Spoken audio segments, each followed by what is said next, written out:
RareAF Love Series Project, Tip 5.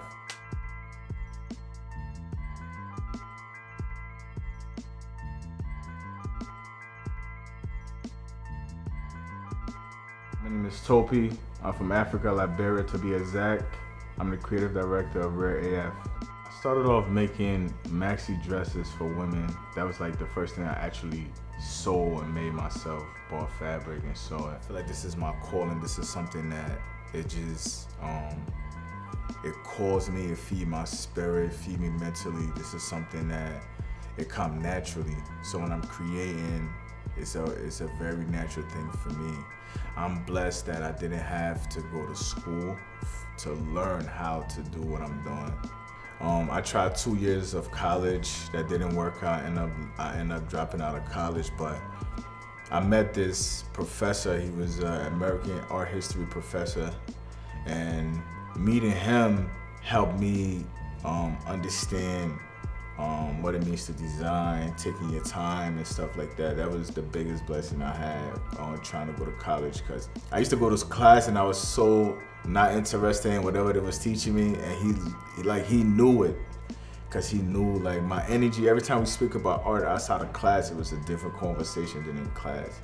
So that he plays a big part, and I was able to find my voice through art. Is how I ended up designing garment. Yeah. I think more so because he himself was an artist, and I feel like at that very moment, he really understood what I was trying to communicate with the world. And that's what I do for my interns and people I get opportunities to. It's like I understand that design language, that communication, I understand what they're trying to communicate with the world. And whenever you find yourself as a person connected to someone on that level, it's very inspiring.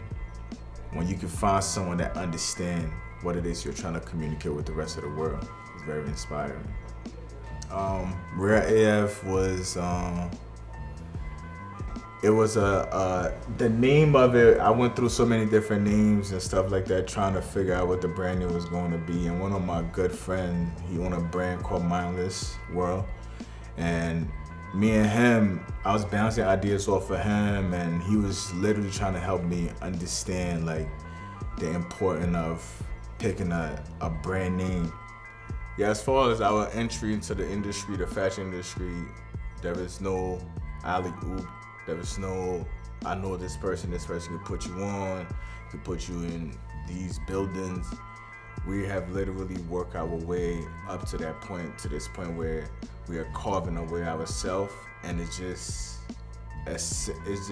trying to create, not even trying, creating great product that people can live with, which have always been our focus, is to always build product that people can live with. Our slogan with love comes from how many times it's inspired by what I went through before starting the brand. So many people telling me no and telling me I couldn't do this, and closing doors, closing in my face, trying to get internships, couldn't get it. So I told myself when I start my brand, I'm gonna show love to everyone, anyone that needs help or information in starting their own brand. That's why it's RareAF with love. That's our slogan. That's where that came about. Instead of walking around with bitterness and feeling like, oh, this person, I'm gonna hold on to my information. I'm an open book. I pass on information to all my interns, a random person. Anybody can get information from me on how to start a brand. I'm an open book with that. That's where that with love is to spread love, positivity, and lead with love. The significance of Africa to me as a designer is very important, because there's a lot of creativity and a lot of positivity. There's a lot of things coming out of Africa that I enjoy as an artist. And me being from Liberia, it plays a big part in my journey, because I want for Liberia to also have a voice to add to the conversation of creativity, whether it's in fashion, music, or whatever form there is. I feel like every other country is so dominant now, and Liberia get looked over so much, that we need to be part of the conversation. Me being a Liberian man is very important. My struggles, my family history, everything is part of my design language. So without that, I feel like I wouldn't be the type of creative I am. If you look at the colors, the color patterns we picked and everything like that, significant to where I'm from. The Love Series project has total of 20 products we're getting ready to put out for this project alone. And this is up to date our biggest project. This is what we work for. This is where we're headed as a brand. Bucket hats, trucker hats, fitted, skateboard, t-shirt, shorts, women clutches and stuff like that. Tote bags. I'm very proud of the product we have. This project is going to put out, because this is once again our biggest project, and we worked so hard. 6 months of production, sleepless nights. It's been a long process. And this project, when I think about this project, I also think about everything else that's going on. I understand the reason why most other brands, it's like the two pieces, the sweatsuits, the t-shirt process for them.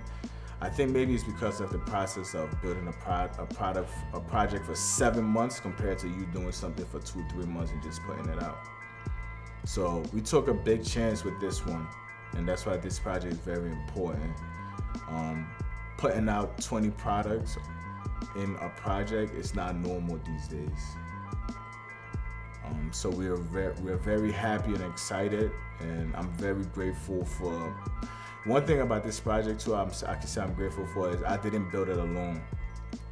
Usually everything in the past, I built it alone. I rely on my team input. They have every communication, every understanding. I communicate effectively with them. They give their input. They play a huge role in this project. This is the first project. Like I said, once again, like I didn't do this alone. This took a team effort for me hitting up my team overnight. Like, what do you think about this? What do you think about that? How can I move this around? Can you help me fix the graphic? Can you help me redesign this? That alone means a lot to me, the fact that they were all involved in this project. Even back then, growing up in Liberia as a young boy, like this always been what I wanted to do and have never changed, because this is the only thing I feel like I'm so great at. Even as a young kid, I knew this is what I wanted, and this is what I'm going to pursue and make it into a reality for me. From Liberia to here, that dream and that drive, that focus, and even being Liberian and seeing where we come from, I know I have to work twice as hard. And being a black man in America, I feel like I gotta work twice as hard as well. So the passion and the drive coming from Liberia and being to America have not changed, because I actually understand where I came from and where I'm trying to go in life.